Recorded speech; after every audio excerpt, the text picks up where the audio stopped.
not sure where to look. Madim l'simcha, everyone. Okay, so I thought I was going to have to compete with the music, but it was very courteous of them to turn it off until we finish the Dvar Torah. Off till the end of Maariv, they'll be even better. But okay, so we were talking a little bit on Chag about this machloket Rabbi Eliezer and Rabbi Akiva regarding Sukkot. Are Sukkot a reminder of Sukkot Mamash? Not everybody was here, I know. Is it Sukkot Mamash or Ananei Kavod? Well, there's always more to say about this topic. So we spoke a little bit at the end of Chag, for those who were here, about how it's very, very strange that we seem to paskin like Rabbi Eliezer over Rabbi Akiva. We gave a few answers as to why that is, but also about the fact that this is a very strange machloket. It's a very fundamental machloket. It's an argument here about what actually happened on Sukkot. Why do we have a Chag? What actually happened throughout the 40 years in the desert? Was it Sukkot Mamash that they built, or was it the Ananei Kavod?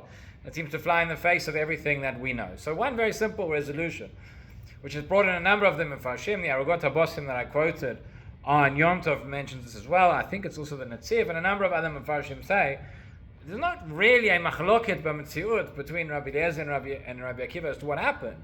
Meaning, were there Sukkot Mamash or were there Ananei Kavod? The answer is they were both. They were both, and within the camp, Bnei Israel built their Sukkot. They had their booths, they had their tents, they had whatever it is. Right, famous pasuk that we say every day.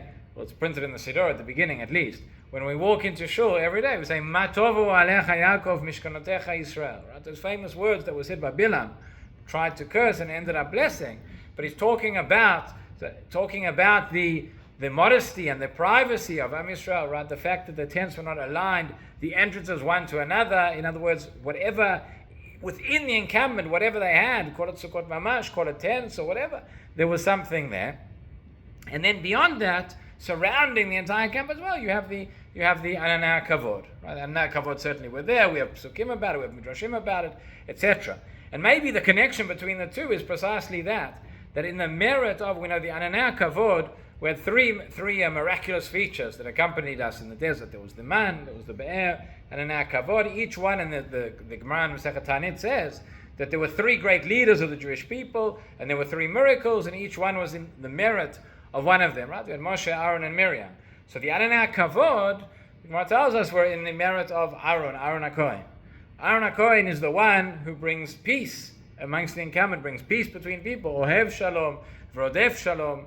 And maybe there's an idea there that within the Sukkot Mamash that the Jewish people had, but the fact that they were able to get along one with another, the fact that they were able to find cooperation and find harmony one amongst another within those Sukkot, that in the merit of that as well, we have the Ananei Kavod, all representing the same idea, this theme of Achdut, this theme of coming together, the theme of, all of Am Yisrael being able to sit together in one Sukkah, so to speak, is a theme that comes up again and again throughout the sources relating to Sukkot. And it's always something that we see. You come up to the Chag, you walk around in Yerushalayim, as we know, in Rochavia particularly, there's a problem finding space for parking, and there's a problem finding space for Sukkot, right?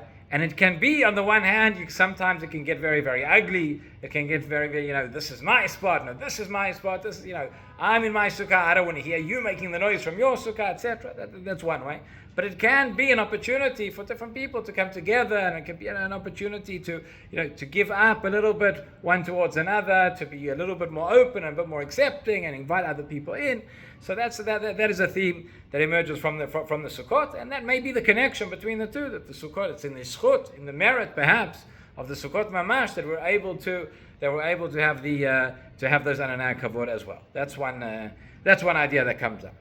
Another question which we touched on this on Yom Tov, but it's a very interesting question. I just mentioned that there were three miracles. There were three leaders and three great miracles we had in the Midbar. We had the man, right, which was the food that fell from the sky. We had the be'er, which miraculously gave us water, and we had the Ananei Kavod. So man was b'zchut Moshe, the be'er was b'zchut Miriam, and the Ananei Kavod was b'zchut Aaron HaKohen. So the Chidah raises the question, says we had these three miracles in the time in the desert. So each one is worthy of a chag. Each one is worthy of being celebrated. Why is it we have a chag specifically for the Ananei Kavod, but there is no Yom Tov to recognize the man? There is no Yom Tov to recognize the Be'er. Why not? What is so great about this miracle that we have to celebrate it with a Yom Tov as opposed to the others? So there are those who say every Shabbat and every Yom Tov we have Lechem Mishnah. And Lechem Mishnah is a reminder. Why do we have Lechem Mishnah? Why do we have 2 chalot? Because the man which fell was not collected on Shabbat. It's machloket, by the way, whether the man fell on Yom Tov and whether it was collected, and that's there's discussion in Halakha whether we have the same requirement for Lechem Mishnah on Yom Tov as we do on Shabbat, depending on how we understand what happened in the midbar. There are those who say it's the same, those who say that it's different. But on Shabbat, so you have the double portion because the man did not fall on Shabbat, and therefore we have the Lechem Mishnah as a remembrance of that. Okay, but that's a detail. That's something. There's no Yom Tov that commemorates the man. There's no Yom Tov that commemorates the bear. So one of the answers that the Chidah gives, a very, very beautiful idea. He says that there is a fundamental difference between this miracle of the Ananei Kavod versus the other two. He says the man was food, the be'er was water. The Ananei Kavod is essentially comfort. He says you can't live without food and water. Had there not been Ananei Kavod, again, depending on how we understand the machloket, anyway, we say Sukkot Mamash, okay, we could get by. What was the Ananei Kavod? So they smoothed out the journey, made it a little bit, it wasn't too hot, it wasn't too cold, it was a protection, it wasn't too wet, etc. It would have been more difficult, but we could have gotten by without that. You can't get by for 40 years, you can't get by for a few hours, right, without food and without water. So in a sense, the miracle of the man and the be'er were things which were absolute necessities, things that you cannot live without. The Ananei Kavod is in a certain sense a luxury. When do you know when somebody, you look at a parent of a child, for example, when do you know that there is really, there's a deep love and there is really something special in that relationship? Is when one goes above and beyond. The fact that the parent gives the child food and gives him water, etc., that's okay. He has to do that, so to speak. His hands are tied. You're not going to not feed them. You're not going to starve them. But it's the luxuries you give. It's the extra things. It's the extra gifts that one gives to another that shows that there's an extra sense of chibah. There's an extra sense of a preciousness that's there within that relationship. And so maybe that's the idea. The concept is, and Ananei Kavod, and it ties in very, very beautifully what we spoke here on the first night of Chag. The idea of the Gra, of the Gaon of Vilna, who says that what is the historical event, what are we commemorating that took place on Sukkot? We're commemorating the fact that the Ananei Kavod, it's not the first Ananei Kavod, but it's the second Ananei Kavod. When they came back after Chet HaEgel, they were removed, but they came back. That was a sign that we had not just been forgiven, as we spoke, not just forgiven, but that the relationship now is going to be rebuilt, it's going to be repaired. It's a sign of Hashem's love for us, Hashem's extra special love for us, that He doesn't just have to, He doesn't give us what He has to give us to tick the box, so to speak, but it's more than that, and it's showing that Chibah Yetera, in the words of the Mishnah Navot, and maybe that's the idea. The man in the be'er, as it were, Hashem's hands were tied. He had to give us food, He had to give us water. That doesn't show any extra special love. That doesn't show any extra special relationship. That shows that He didn't want us to die. Okay, but the fact that He gave us more and He goes above and beyond, that shows us something more. And I thought that maybe this idea can help explain something else. There's something that's very, very curious about Sukkot, which is that maybe it's not so curious nowadays, but of all the Chagim, you find that when it comes to Sukkot, there are a lot of chumras. There's a lot that we try to go above and beyond the basic level of what we have to do, what we're required to do. And you think about Sukkah.